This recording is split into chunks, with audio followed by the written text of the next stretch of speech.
Di kedalaman samudera, tempat cahaya matahari tak pernah mencapai dasar, bersemayamlah makhluk purba yang lahir sebelum peradaban mengenal kata takut. Ia disebut naga laut, penjaga gelombang, penguasa badai, dan saksi diam ribuan pelayaran manusia. Dalam budaya Tiongkok, naga bukan makhluk menyeramkan seperti di cerita-cerita barat. Sebaliknya, naga adalah simbol agung pembawa keberuntungan, kekuatan, dan kebijaksanaan, yang dulunya bahkan menjadi lambang keistimewaan untuk para kaisar. Di antara semua mitos naga, ada satu yang paling berkuasa, yaitu Raja Naga, atau disebut juga Long Wang dalam cerita Tiongkok. Mereka ini bukan sekadar naga biasa, tapi dewa penguasa lautan yang mengendalikan cuaca, badai, dan seluruh kehidupan di bawah air. Penasaran siapa sebenarnya mereka? Mari, kita selami lebih dalam dunia para Raja Naga Tiongkok yang legendaris ini. Long Wang, yang namanya berarti Raja Naga, adalah penguasa 4 lautan Tiongkok. Laut Timur, Selatan, Barat, dan Utara. Setiap lautan dipimpin oleh satu Raja Naga bersaudara. Mereka adalah Ao Guang yang menguasai Laut Timur, Ao Qin di Laut Selatan, Ao Run di Laut Barat, dan Ao Shun di Laut Utara. Dari keempatnya, Ao Guang dari Laut Timur sering disebut sebagai pemimpinnya dan memiliki wilayah kekuasaan terluas. Mereka semua tinggal di istana kristal megah di dasar laut, dijaga oleh pasukan makhluk laut seperti udang dan kepiting. Istana ini digambarkan begitu indah, dan para Raja Naga ini konon gemar menyantap permata dan mutiara berharga sebagai makanan mereka. Uniknya, para saudara ini bisa berkomunikasi lewat telepati, jadi mereka tidak perlu bicara untuk saling memahami. Secara penampilan, Long Wang bisa muncul dalam 2 wujud. Pertama, wujud manusianya yang digambarkan sebagai seorang panglima perang garang berjubah kerajaan, seringkali dengan kulit berwarna merah yang melambangkan sifatnya yang berapi-api. Wujud keduanya adalah naga Tiongkok yang ikonik. Tubuh panjang seperti ular, tanduk tajam, cakar besar, dan kumis panjang. Deskripsi kuno bahkan menyebutkan mereka memiliki kepala kuda dan ekor ular. Mereka dipercaya menguasai air yang bergerak seperti air terjun, sungai, dan lautan. Mereka dapat mewujudkan diri sebagai semburan air, tornado atau pusaran di atas air. Sebagai penguasa air dan cuaca, para naga memiliki wujud yang lebih realistis. Seringkali ditampilkan dalam wujud menyerupai manusia, mengenakan jubah serta mahkota raja, tetapi tetap berkepala naga. Walaupun terlihat garang dan punya temperamen yang meledak-ledak, Long Wang sebenarnya adalah simbol dari Yang, energi positif, dan dianggap sebagai pembawa keberuntungan, terutama oleh masyarakat di pesisir Tiongkok.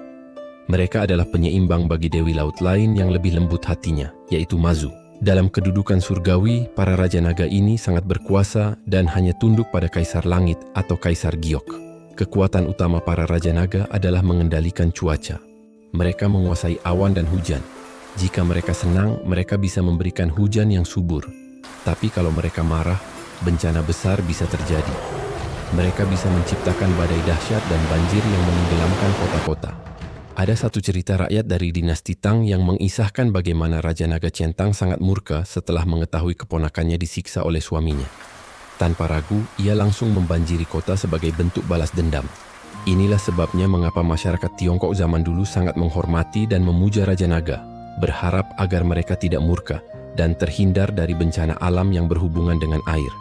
Selain menguasai lautan, para Raja Naga ini juga bekerja sama dengan 4 naga air tawar yang mengendalikan sungai, mata air, dan danau. Jadi, bisa dibilang mereka bersama-sama menguasai seluruh siklus air di planet ini, dengan Long Wang sebagai pemimpin tertingginya. Kekuasaan mereka yang begitu besar membuat mereka sering muncul dalam berbagai karya sastra klasik Tiongkok. Salah satu yang paling terkenal adalah novel Perjalanan ke Barat atau Xiuji. Dalam cerita ini, Sun Wukong, si kera sakti, pernah membuat kekacauan di istana Raja Naga Laut Timur, Ao Guang. Wukong datang untuk meminta senjata, dan akhirnya ia mendapatkan tongkat sakti Ruyi Jingubang, yang beratnya ribuan kilogram, yang awalnya adalah pilar penenang lautan milik sang Raja Naga. Para Raja Naga juga muncul dalam novel epik lainnya, Feng Shen Yanyi, atau Penobatan Para Dewa, yang menceritakan kisah dewa dan iblis di sini. Mereka juga digambarkan sebagai penguasa lautan yang kuat. Namun, nama-nama mereka terkadang sedikit berbeda dari yang disebutkan dalam Perjalanan ke Barat. Dalam kisah ini, salah satu tokoh utama, Nezha, juga terlibat konflik dengan Raja Naga Laut Timur dan bahkan putranya. Ini menunjukkan betapa seringnya para Raja Naga ini digambarkan sebagai kekuatan besar yang harus dihadapi oleh para pahlawan dalam mitologi Tiongkok. Meskipun sering digambarkan pemarah, mereka juga bisa menjadi pelindung. Contohnya, Raja Naga Laut Utara pernah diceritakan membantu melindungi Biksu Tang dan murid-muridnya dari ancaman api dalam perjalanan mereka ke barat. Menariknya, ada juga kisah tentang bagaimana para Raja Naga ini bertemu dengan ajaran Buddha. Kisah ini tercatat dalam Sutra Teratai.